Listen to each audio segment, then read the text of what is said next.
musique, de manuscrits numériques ou de savoirs oubliés et contemporains, des langues diverses et des pensées multiples.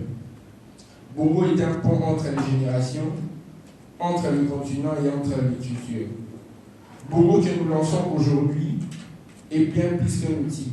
C'est une promesse, celle de l'inclusion, celle de la mémoire et celle de l'avenir. Je tiens à remercier ici toutes celles et ceux qui ont contribué à cette expérience. Je vais citer ici Madame la ministre de la Culture, Arts et Patrimoine, Yolande Elémé. Ici, nous sommes satisfaits. C'est un projet qu'on attendait. Et voilà qu'aujourd'hui, nous venons de vivre une réalité incontestable. Nous venons de participer au lancement officiel de la société Reborn à travers son application Bongo. Et donc, pour nous, c'est une grande satisfaction.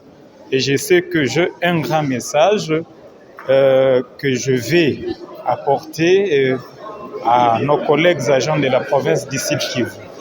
Pour le lancement de la bibliothèque numérique de la RDC, nous sommes très joyeux parce que c'est un projet qui a commencé, ça fait longtemps.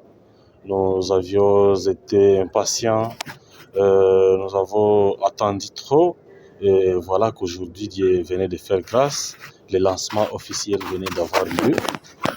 Nous sommes convaincus que ce lancement, cette bibliothèque nationale en RDC, numérique en RDC, va avoir un impact qui sera très positif, qui va jouer sur tous les plans, qui va aider au moins les Congolais partout où il sera. Nous appelons toute la couche en République démocratique du Congo de s'approprier cette bibliothèque, car c'est un projet qui pourra nous aider à trouver l'information partout où nous serons. Ça va vraiment avoir un impact qui sera bien positif, car ça va nous sortir de l'ignorance. Du lancement officiel d'une bibliothèque numérique en RDC, je dirais que c'est vraiment un thème ici enrichissant. Il y a eu des intervenants qui ont essayé de ramasser de gauche à droite sur la bibliothèque en RDC, sur l'intelligence artificielle. C'est bien, l'initiative est bonne.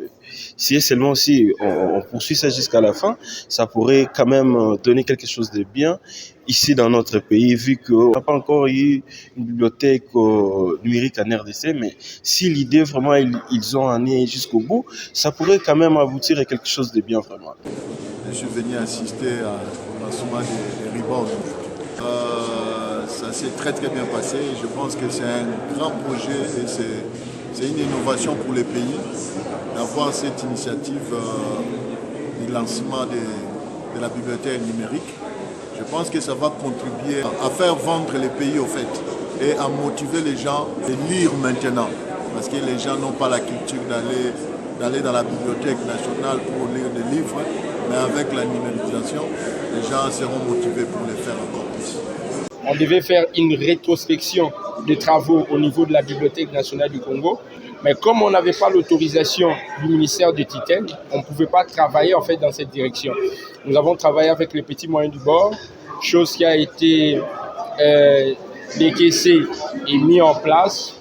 Et c'est ce qui nous a amené en fait à la numérisation structurelle de la Bibliothèque nationale du Congo. Donc lorsque je parle de ça ici, je fais vraiment allusion à tout ce qui a trait au service qu'on peut retrouver à la Bibliothèque nationale du Congo ou dans une quelconque bibliothèque.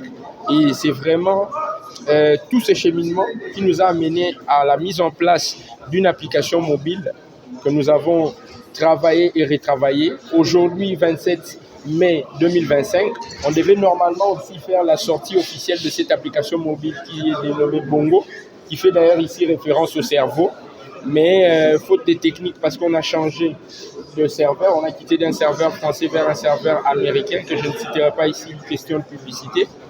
Le 30 juin de ce mois, je sais que ça sera cette sortie qui est tant attendue et on va permettre en fait à chaque Congolais de pouvoir avoir accès à cette bibliothèque numérique. Exactement. Déjà, il faut que le Congolais sorte de cette stigmatisation qui dit que le Congolais ne lit pas souvent en fait. Lors de notre arrivée à la Bibliothèque nationale du Congo, nous avons trouvé qu'il y a beaucoup de Congolais qui aiment la lecture, la littérature, mais aussi qui aiment avoir accès ici à tout ce qui parle en fait de la République démocratique du Congo. Vous l'allez d'ailleurs retrouver dans cette bibliothèque, 60% de contenus seront des contenus congolais et 40% des contenus étrangers. Donc, nous venons ici, on va dire, briser cette barrière géographique, parce qu'avec les bibliothèques physiques, pour avoir accès au contenu, vous devez toujours vous déplacer vers ces bibliothèques-là. Mais aujourd'hui, grâce à Bongo, chaque Congolais, je parle ici de ceux qui sont à Mongala, de ceux qui sont à Goma, touchés par la guerre, de ceux qui sont en Mbujimaï, tribu chère du chef de l'État, pourront ici avoir accès à notre bibliothèque et pouvoir consulter leurs œuvres en temps et en heure. Déjà, ces fonctionnalités, en termes d'innovation, on a mis en place un système de personnalisation de compte. Ce système-là vous permet d'avoir accès à notre plateforme pour pouvoir faire de la consultation, mais selon votre horaire. Vous pouvez dépendre ici d'une quelconque institution, mais voilà, vous avez cette latitude-là de pouvoir en fait bénéficier de cette bibliothèque selon vos prérogatives.